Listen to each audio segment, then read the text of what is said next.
মানে না সংসারে বাড়ি ঘরে দেহ কাটি নেই। Hello everyone, welcome back to my channel. সবাই কেমন আছো? আশা করছি সবাই ভালো আছো, আর আমি অনেক ভালো আছি। তো সকাল সকাল স্নান করে রেডি হয়ে টোটো করে সোজা চলে আসলাম বেলঘরিয়া স্টেশন। খেয়ে না আসায় সেখান থেকে নিয়ে নিলাম 1 কাপ চা খেয়ে ট্রেনের অপেক্ষা করতে করতে শেষমেশ ট্রেন আসলো। তারপর ট্রেনে চেপে সোজা চলে গেলাম কৃষ্ণনগর স্টেশন। সেখান থেকে কিছু খেয়ে টোটোতে করে সোজা চলে যাব আমরা গঙ্গার ঘাটে, কারণ সেখান থেকে আমাদের নৌকো করে ওপার হয়ে যেতে হবে মায়াপুর।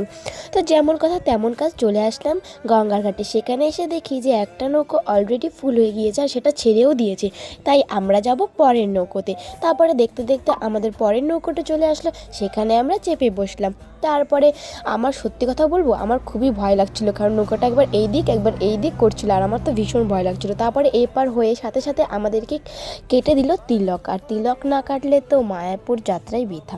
তারপরে যেতে যেতে দেখি এখানে আমাদেরকে প্রসাদ দিয়ে দিল, মানে ভাগ্যটা একবার দেখো যে যেতে যেতে আমরা প্রসাদ পেলাম। তারপর সেখান থেকে টোটো ভাড়া করে আমরা সোজা চলে গেলাম শ্রী চৈতন্য মহাপ্রভুর জন্মস্থানে।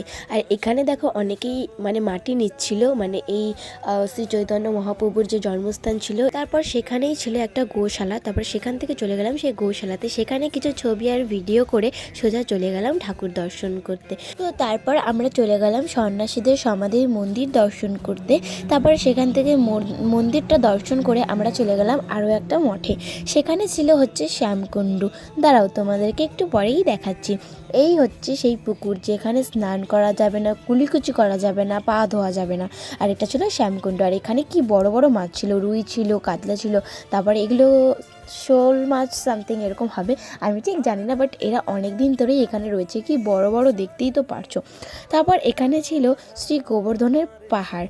তার আগে আমি তোমাদেরকে এই সুন্দর দৃশ্যটা দেখিনি, এরপরে দেখাবো হচ্ছে তোমাদেরকে গোবর্ধনের পাহাড়। এই হচ্ছে সেই পাহাড়। এখানে যে যার মনস্কামনা করে এই মালাগুলো পরিয়ে দিলে তার নাকি সেই মনস্কামনা পূর্ণ হয়। মানে এখানেই এক সাধু ছিল, তিনি এই কথাগুলো বলছিলেন।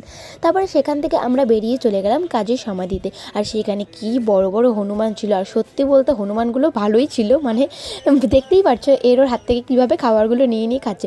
এখানেও সেম, যে যার মনস্কামনা করে এই সুতোগুলো বেঁধে দিলে তার মনস্কামনা পূর্ণ হয়। তারপরে দূর থেকে আমরা এই মায়াপুরের চূড়াটা দেখতে দেখতে যাচ্ছিলাম মায়াপুরের উদ্দেশ্যে। মানে আমরা এখনও মায়াপুরে ঢুকিনি, তবে এখন আমরা ঢুকে গিয়েছি মায়াপুরে। আর তো সেখানে ঢুকে দেখি মন্দিরটা বন্ধ হয়ে গিয়েছে। তো আমরা 3টা অবধি অপেক্ষা করব, কারণ 3টার পরে মন্দিরটা খুলবে। কিন্তু সেখানে না কোনো ফোন এলাও, না কোনো পার্স এলাও, কিচ্ছু এলাও নি। তাই তোমাদের সাথে সেই ঠাকুরগুলো দেখাতে পারলাম না। সত্যি দেখতে যে কি সুন্দর ছিল, মনে হচ্ছিল না বের হই।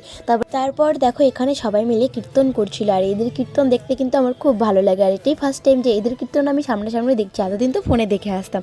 তো আমি অনেকক্ষণ দাঁড়ায় এদের কীর্তনগুলো শুনছিলাম, মানে খুব ভালো কীর্তন করছিল। তারপর কি আমাদের ঘোরা হয়ে গেল মায়াপুর, এখন বেরিয়ে খাবো। তো আমরা একটা হোটেলে গিয়ে সেখান থেকে নিরামিষ ভাত নিয়ে নিলাম। আর তোমরা যদি বলো মন্দির থেকে কেন প্রসাদ খাওনি, সেখানে ছিল অনেক বেশি, সেই কারণে আর খাওয়া হয়নি। আর সেখানেও কিন্তু টাকা দিয়ে খেতে হবে, এমন না যে তোমাকে ফ্রিতে খাওয়াবে। তো ভিডিওটা এই পর্যন্ত রাখলাম, বাই।